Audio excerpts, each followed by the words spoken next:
Hi everyone. How's it going? Please watch till the end. There's the most crazy story in the end. If you like such stories, please subscribe to my channel. It motivates me to make more videos for you. Thank you. Let's go.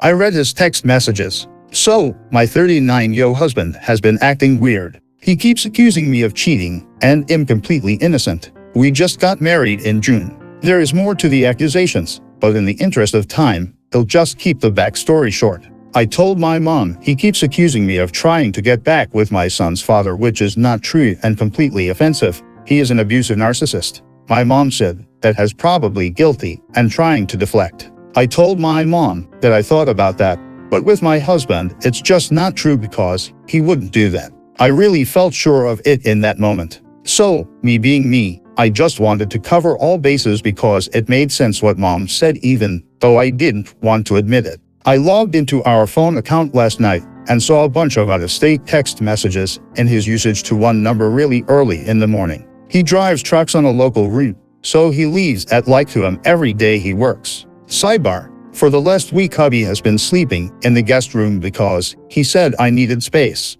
Not true. I was upset on Sunday, so I left the house and went shopping. I didn't tell him I was leaving, I just left. When he called me to find out where I was, I told him that I needed some me time and that I'm out shopping and would be home soon. The entire time I'm out he's texting me accusing me of cheating and being out with another guy. Meanwhile I'm at Target in the candle aisle smelling away all my heartache and pain. Okay, so I googled the number last night and it was a hooker service. The girl's profile was linked to her number and it had her pics video and that she was willing to do something strange for a piece of change. I was shocked and appalled, but I had to see the text messages before I freaked out. Since he was sleeping in the other room, I had to get him back in our bedroom the next night so that I could get his phone. This morning when I called him like I normally do when I leave for work, I told him I was hurt blah blah blah. He said he would come back to our bedroom, but tonight would be the night I find the truth. He was asleep when I came up to the room for bed. He wakes at 2 a.m. and normally goes to bed at 7 p.m.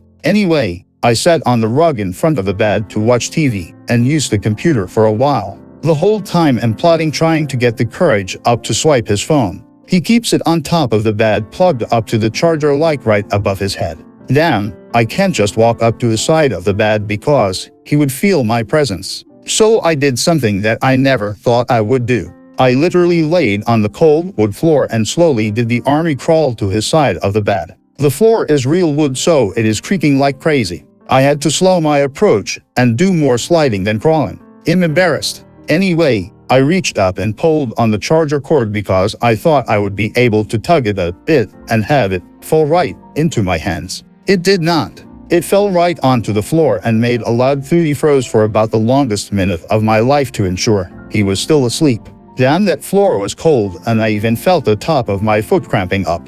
I held it together through the cold and pain long enough to hear that deep snore, then I did the reverse crawl back to the rug. He deletes all of his text messages, not just the ones he used to want me to see. I always thought that was weird. So I go to his deleted messages. He must not know about this feature. And behold, the messages from him and that hooker girl plus some more shit. In addition to him paying or trying to pay for sex on the road, I found out he is sleeping with a coworker and he is texting his ex-wife, flirting with her. I read his sister's text messages too because I don't trust her ass. Of course, she is still friends with the ex-wife and is facilitating the damn rekindling of their relationship. What a bummer. I was trying to decide if I should sit on the info for a while, but it is burning a hole and I got to do something. I'm too old, I'm 43, to be at someone's job confronting a random or pulling up at the XX house without looking crazy. I sent all three, ex-wife, sister, and work hoe, a group text. Before I sent the text, I blocked both their numbers and deleted them out of his call log and out of his contacts.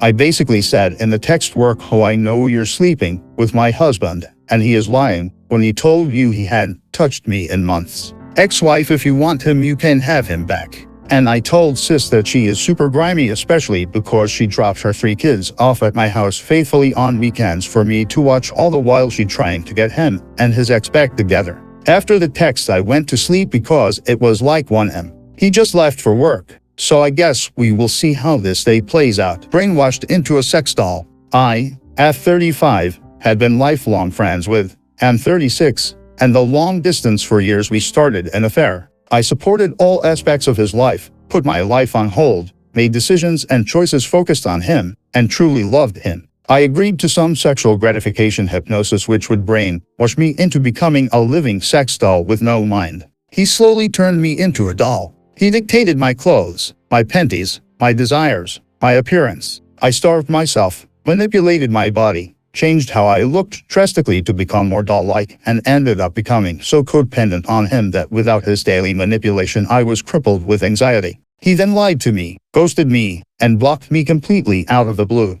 He ruined my life by creating a manipulated mindless sex doll that can't even pick out her panties without feeling extreme anxiety. He ruined my life by leaving me here brainwashed and so reliant. He ruined my life by leaving me here with a crippling hold over me. I'm so broken by the sudden rejection after I changed myself to become a mindless sex doll. But even after I did all of this, I was never enough, as he still went back to her. If you like to listen to such stories, please subscribe to my channel. Thank you.